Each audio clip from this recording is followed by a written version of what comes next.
So, ayan, fish bread. Fish bread siya, guys. Look. Look at guys.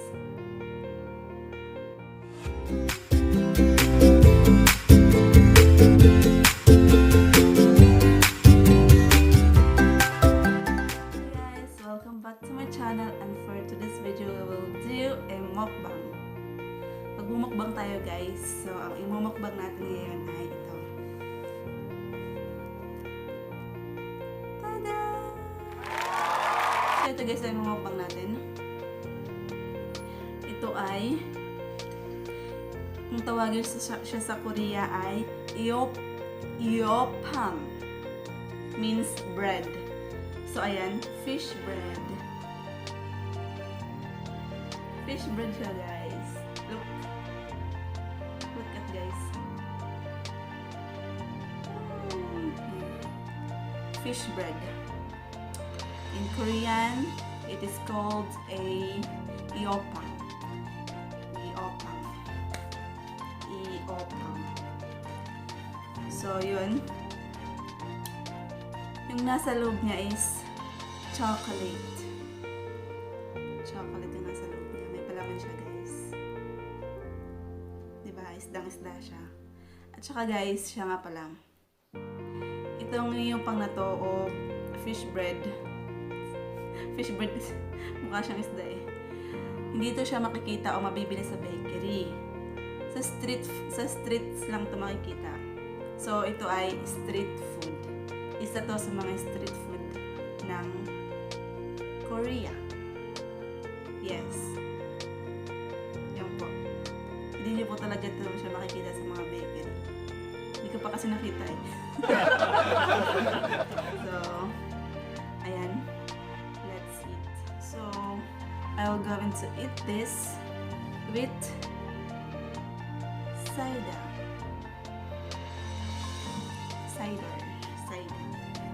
Sprite to guys, Sprite. Ang tawag sa Korea ng Sprite is cider. Yes, cider yung tawag nila.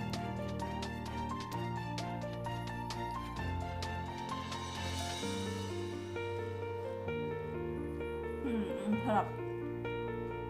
Olo agad ang kinain ko.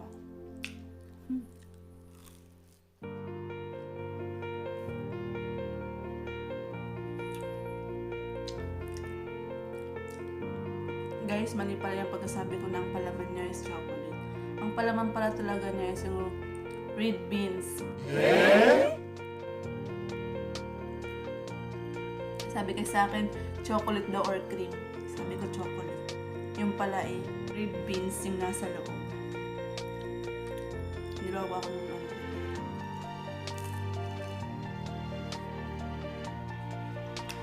Pero guys, mahal talaga siya. Meron kasi dalawang flavor kasi ito. Ano ba yan? Yung vanilla cream, at saka ito. Nung nakaraan kasi, bubili ako nito. Ang ano, yung binili ko is yung vanilla cream.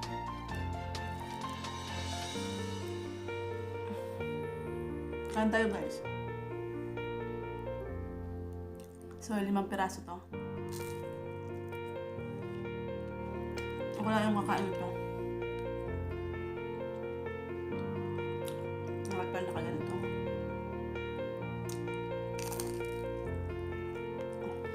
Ganito.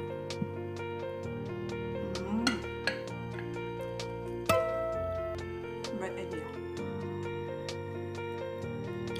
Buntot na lang.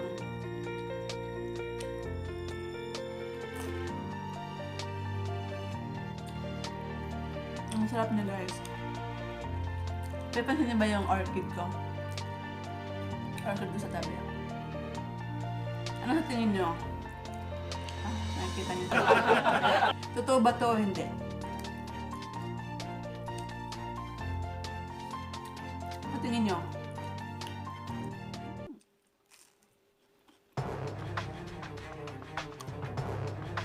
Crunchy.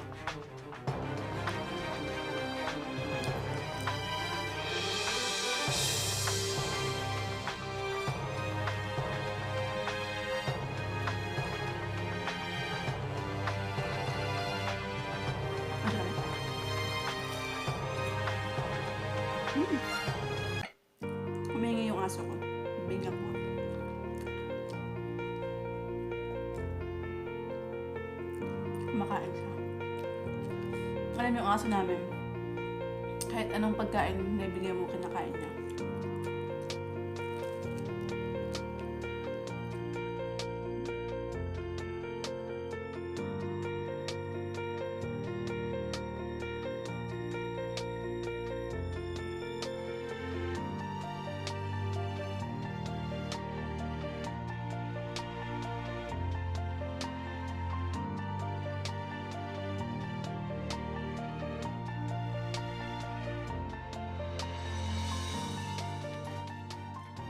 So, ayun, last one, guys.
Ayun guys, that's all for today.